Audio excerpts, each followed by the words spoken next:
এখানে একসাথে বেশ কিছু সিঙ্গারা বানিয়েছি, কারণ সকাল বিকাল কিছু না কিছু নাস্তা আমার পরিবারের জন্য বানাতে হয়, যার কারণে আজকে এখানে বাড়িয়ে সিঙ্গারাটা বানিয়ে নিয়েছি। সো গাইস, আপনারা চাইলে আমার মতো করে এভাবে বাসায় বেশ কিছু সিঙ্গারা বানিয়ে তারপর একটা এয়ারটাইট বক্সে নিয়ে ডিপ ফ্রিজে 1 থেকে 1.5 মাসের মতো সংরক্ষণ করে খেতে পারেন। সো এখানে আমি 4টা বক্স নিয়েছি, 4টা বক্সে একটি লেয়ার করে সিঙ্গারাটা নিয়ে নিচ্ছি। তবে আপনারা চাইলে এখানে বড় সাইজের একটা এয়ারটাইট বক্স নিয়ে একটি লেয়ারের উপর আরেকটি লেয়ার নিতে পারেন। সেক্ষেত্রে আপনাকে যেটা করতে হবে, সিঙ্গারাটা একটা ট্রেতে একটু সেপারেট করে নিয়ে তারপর ডিপ ফ্রিজে আধা ঘন্টার মতো রেখে দিতে হবে।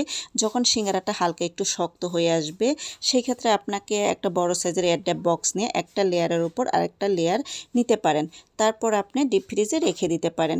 সো এখানে আমি 4টা বক্সের সিঙ্গারাটা নিয়েছি। বাকি যে সিঙ্গারাটা প্লেটে দেখতে পাচ্ছেন, ওই সিঙ্গারাটা ভেজে তারপর আমি পরিবারের সাথে শেয়ার করব।